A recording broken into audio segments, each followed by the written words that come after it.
FM 89.1, Radio Universidad. Casi 6 menos cuarto de la tarde, 19 grados 2 décimas la temperatura. Y seguimos acá en la continuidad de Radio Universidad. Y vamos a hablar ahora con Axel Del Olio, que es licenciado en Prevención Vial y Transporte. Es el presidente de la Asociación para la Disminución de Siniestros Viales, que se llama ADICIV.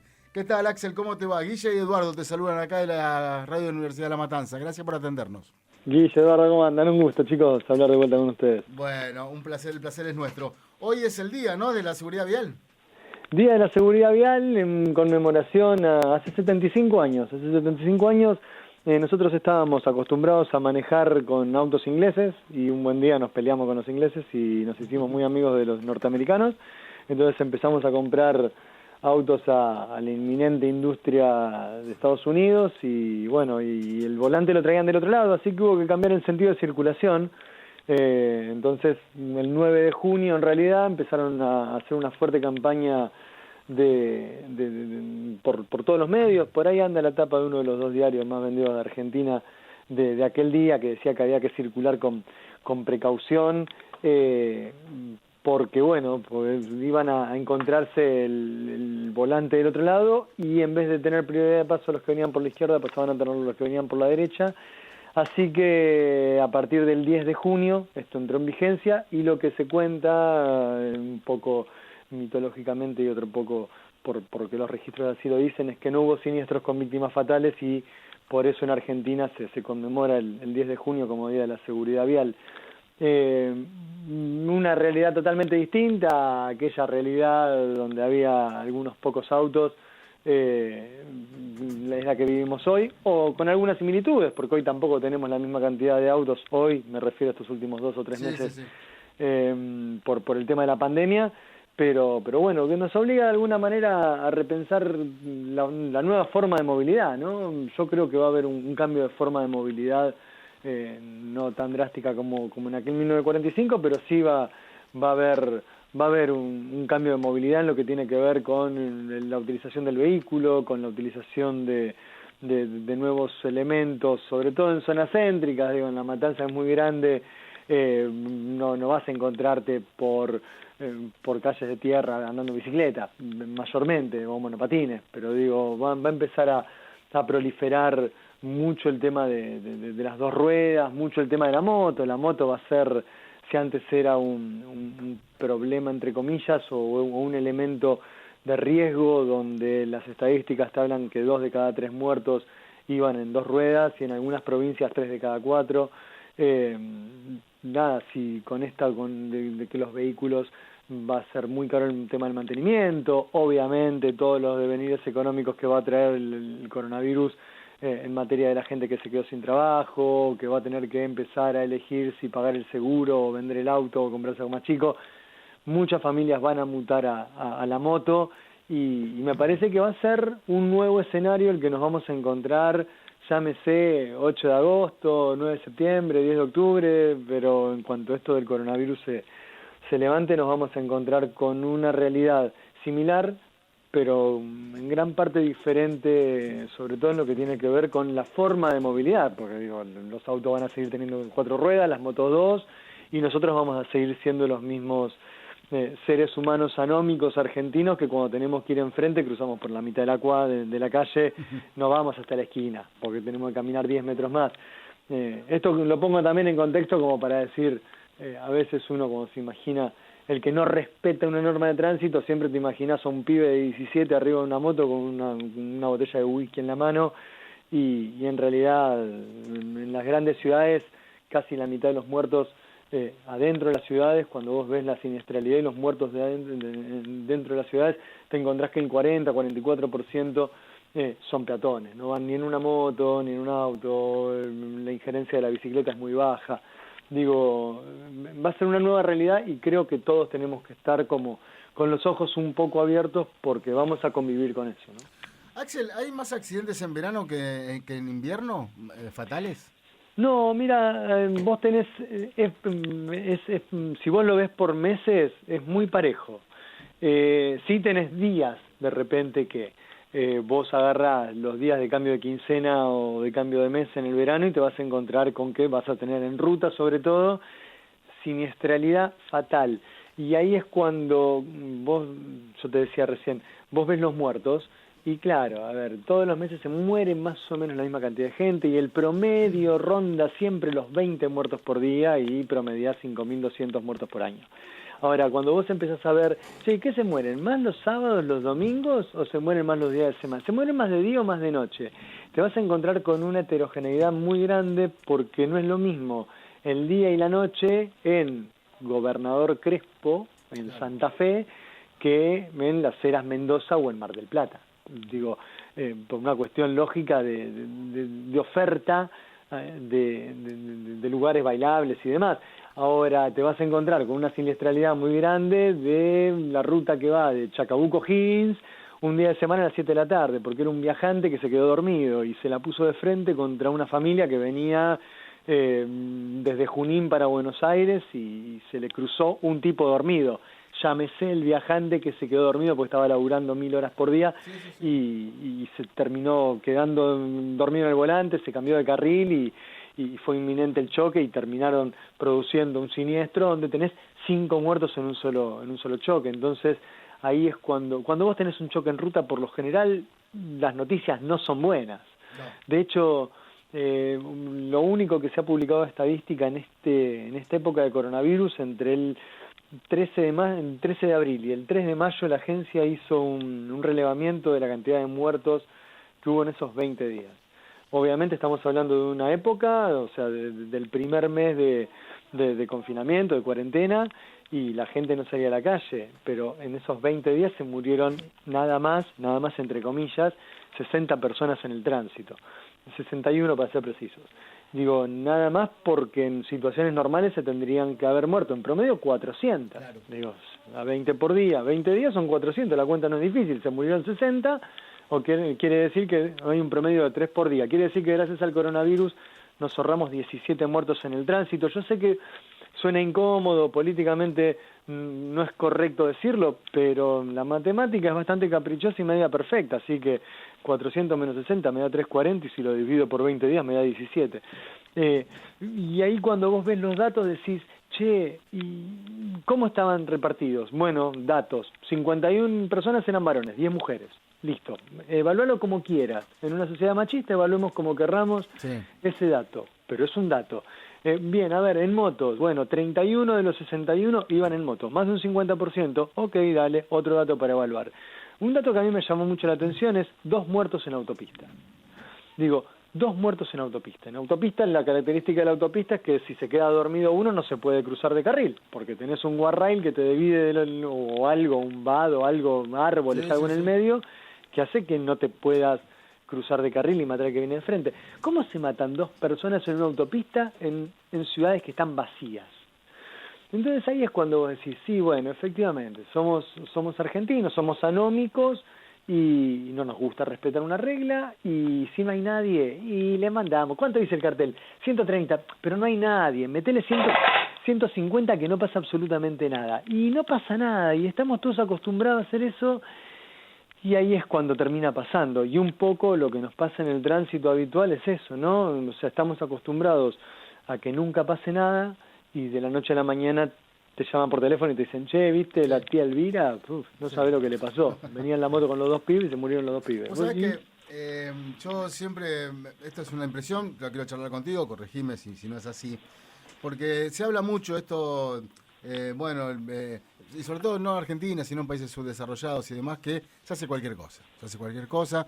Entonces dice, mirá por ejemplo en Alemania, pero yo es lo que yo creo, no creo que por naturaleza el que nace en Alemania sea mejor que el que nace, por ejemplo, en Argentina en cuanto al respeto de normas. Yo creo que han sido tan grandes las multas y los castigos que es la única forma de que terminen aprendiendo. La otra vez, hicimos un reportaje con Cocho López. Cuando fue. Claro, ¿te acordás cuando fue el accidente acá, la salida de Pinar de Rocha, en Aedo, que un auto se subió a la vereda y mató los 8 chicos. Los 8 chicos, eso. Sí, Bueno, me acuerdo. Estuve en el lugar, me llamó la mamá de uno de los nenes. Ahí hablamos con Cocho López, en ese caso, no viene al punto de ese accidente, pero yo le preguntaba a Cocho, ¿por qué el tema de las velocidades máximas en los autos? ¿Por qué todos los autos no salen ya tuneados a que no puedas ir a más de 130? Entonces me decía que, por ejemplo, la idiosincrasia de un auto, me decía, por ejemplo, Alemania, me ponía el ejemplo este. Claro. En Alemania no hay límite de velocidad. No hay límite. Vos vas por una ruta y no tenés un límite de velocidad. Si vos querés ir a todo lo que da el auto, que son 240 a 240. Pero ¿qué pasa? El conductor de ese país, cuando ve un cartel que dice máximo 80, va a 80. Va a 80 y va a 80. Cuando dice despacio escuela, que dice a 10 kilómetros, va a 10 kilómetros. Entonces, eso es quizás la diferencia, pero yo insisto con esto, no sé si vos estás de acuerdo conmigo, me parece que los castigos fueron muy grandes, entonces aprendieron, y es la única forma, ¿eh? Me parece que, cuando acá se haga, las autoridades, sea quien sea, multas, no para recaudar, sino para concientizar de verdad, me parece que las cosas van a empezar a cambiar. Sí, a mí me parece que son políticas de Estado. Coincido y adhiero con lo que decís vos. Siempre se dice hay dos caminos. Yo te podría nombrar el camino finlandés y el camino alemán, que me traes vos. Alemania, una sociedad, bueno, que no voy a explicar yo, pero digo, se han comido un par de guerras y tuvieron como que resurgir desde el medio de las cenizas y han sido muy restrictivos, Hitler, bueno, toda la historia. Digo, eso por un lado. Entonces los tipos sufrieron absolutamente todo y tienen esa rigurosidad, y si 2 más 2 es 4, es 4. Y si un ingeniero dice, no, es 4,01, listo, no, es 4, flaco, no vengas a molestar. Entonces, en ese sentido es cierto.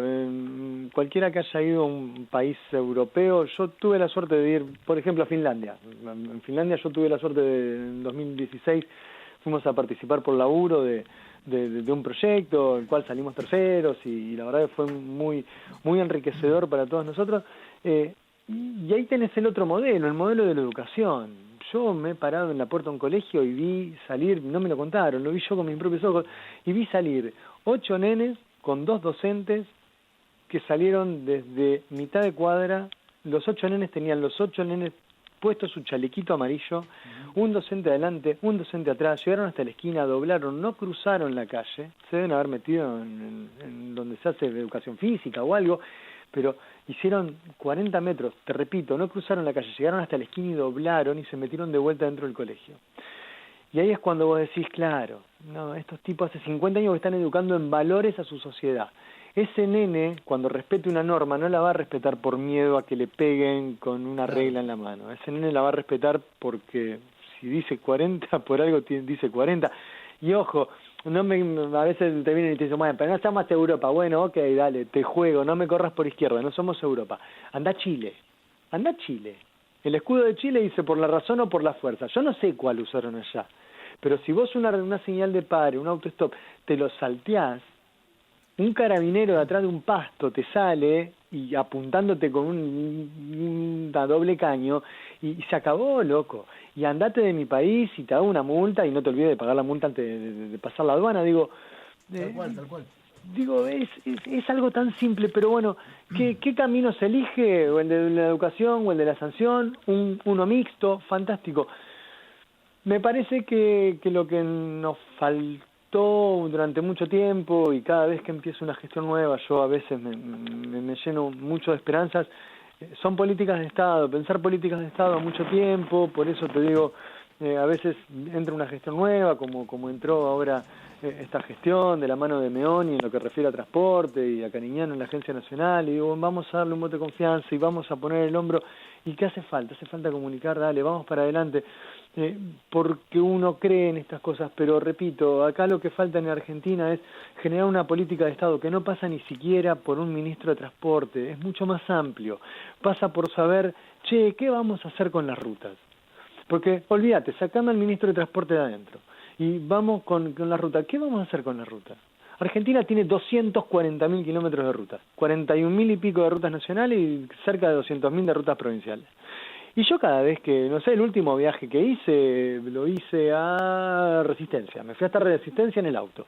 y transité, pasé por Reconquista, por Gobernador Crespo, donde pasé la noche, y no me acuerdo dónde fui antes, si es que fui a algún lado. Me hice toda la ruta 11. Digo, ruta doble mano, chicos, sin banquina, ruta doble mano, 1000 camiones. Sí. ¿En serio? Dale, no sean malos, me voy a matar.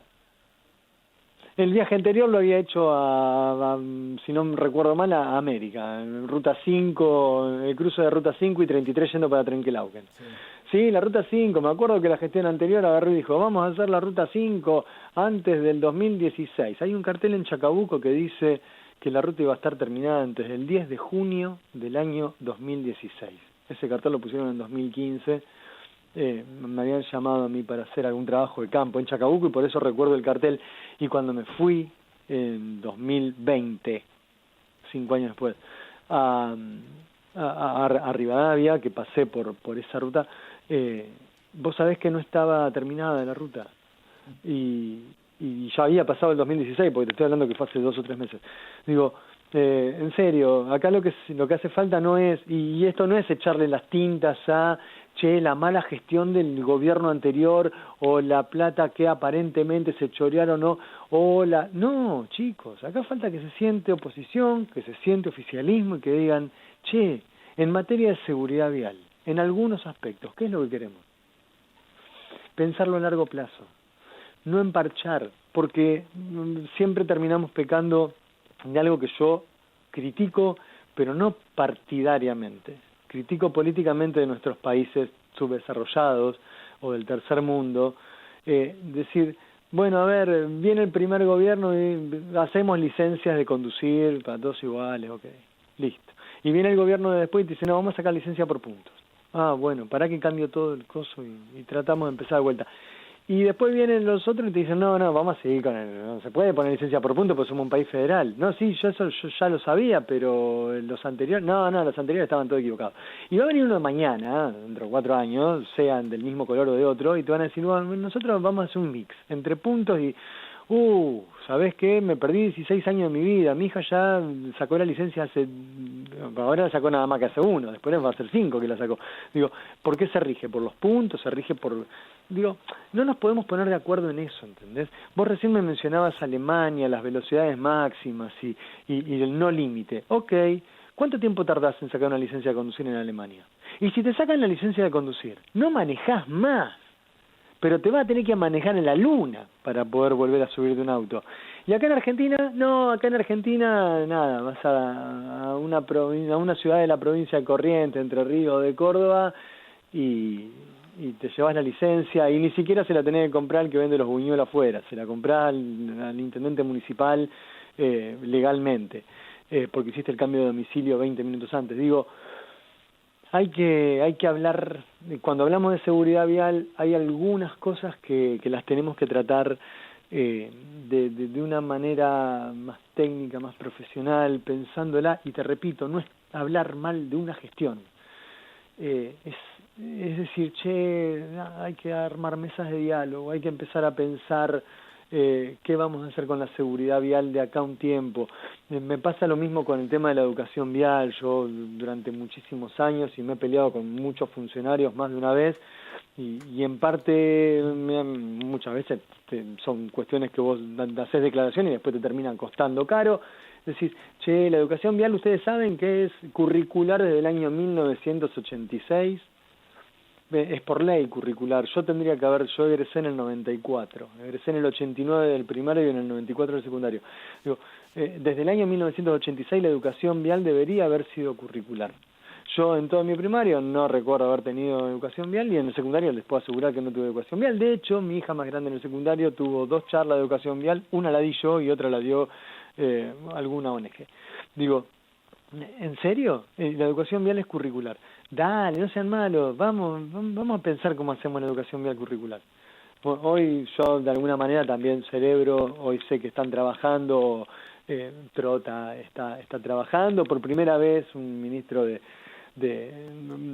educación empieza a meter adentro de una currícula el tema de la educación vial, pero es más profundo, no es nada más que nos quedamos con esa buena intención. Esto tiene que ser continuado, esto tiene que ser nada más que el punto de partida. A mí me encantaría saber qué es lo que va a seguir después, porque yo quiero que esto siga, porque todos los que estamos laburando en materia de prevención y de seguridad vial podemos aportar. Yo no, y en esto también hago hasta una crítica para el tercer sector muchas veces, que se quiere quedar con un mango digo, acá no es una cuestión de guita, no es una cuestión de quedarse con un negocio, acá es una cuestión de que no se nos maten nuestros pibes que hoy están y esto lo digo de verdad, nuestros pibes que hoy están en cuarto, quinto, sexto año, ya están quemados, van a salir y se van a subir a la moto que le compraste vos cuando tenía 15.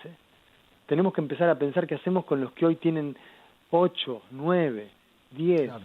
¿Le vamos a comprar una moto a los 15?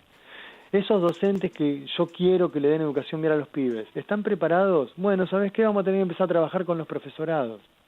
Porque también es muy hipócrita de mi parte decir, bueno, suponete mañana vos me decís, che, sos el ministro de Transporte o el ministro de Educación, ok, ¿vas a poner la materia de seguridad vial adentro de la escuela? ¿Y qué capacitación tuvieron los ¿Quién la va a dar? Claro, si no tenés docentes preparados. No, porque desde física o química podés explicar la energía cinética. Dale, sí, pero los tipos saben usar la energía cinética con los ejemplos del libro.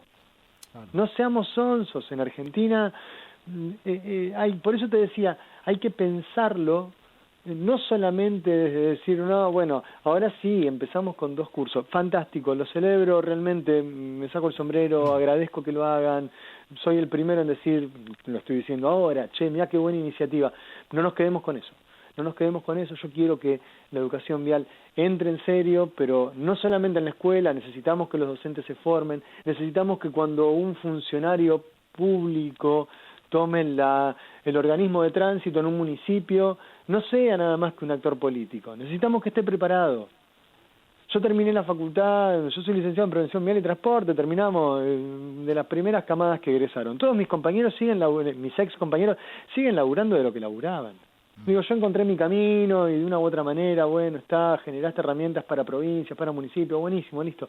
Olvídate, y ni siquiera te hablo de mi laburo porque no está claro que no es mi intención. Pero digo, ¿y por qué mis ex compañeros de laburo de facultad no pudieron empezar a trabajar en un municipio? Si vos ves cada uno, hay 2.140 municipios en Argentina. ¿Me vas a decir que todos tienen un técnico formado, un licenciado formado en algo afín a lo que es la seguridad vial? Entonces ahí es cuando yo, independientemente del color político, porque son 2.100 municipios y hay de todos colores, tenés del socialismo hasta lo más de derecha que pueda haber, y vos decís, dale, che, portate bien, ¿no? Pórtense bien, hagan una buena, metan uno que más o menos sepa. Y si querés poner un actor político porque tiene que responder al secretario buenísimo, rodealo. Claro. Rodealo bien. Porque ni siquiera son hábiles muchas veces para eso. Esas son las críticas que uno le hace a veces a los estados y, bueno, algunos se lo toman bien y te dicen, bueno, dale, ¿y vos cómo podés dar una mano? Y bueno, dale, yo te puedo dar una mano en lo que tiene que ver con, no sé, formación, con transporte de niños en vehículos, con alcohol y droga en conducción, no sé. Y vendrá otro que tiene mucha experiencia. Si vos me decís, che, ¿me das una capacitación o me explicás cómo poner las cadenas en la nieve? ¿Y qué querés? Dame una eléctrica y capaz que te saco algo mejor, pero no lo voy a hacer. Llamá gente que sepa. Si vos me decís, che, Axel, tengo una empresa de cargas peligrosas. No, a ver, yo de cargas peligrosas no sé mucho. Hay gente que sabe mucho más. Digo, cada uno pasamos a buscar a los especialistas en cada materia, en cada rubro. Tal cual. No es pero muy por difícil. eso te digo, hay que rodear bien a los equipos. No es muy difícil, pero parece imposible. Es increíble. No es difícil, pero parece una tarea titánica. Axel, te agradezco muchísimo el tiempo que nos dispensaste y ojalá la próxima vez que volvamos a hablar, que hablamos seguido, la universidad habla seguido, ojalá que, obviamente que como decís vos, si tenemos una solución rápida va a ser un parche, eso no queremos. Lo que sí queremos es una solución a largo plazo, con paciencia y con educación. Te mando un abrazo grande y muchísimas gracias por charlar con nosotros. A ustedes, un abrazo muy grande. Axel Del Olio, pasaba por Radio Universidad, es licenciado en Prevención Vial y Transporte y presidente de la Asociación para la Disminución de Siniestros Viales, ADICID. Muy bien. Desde la Universidad Nacional de La Matanza, Radio Universidad FM 89.1. Siempre cerca.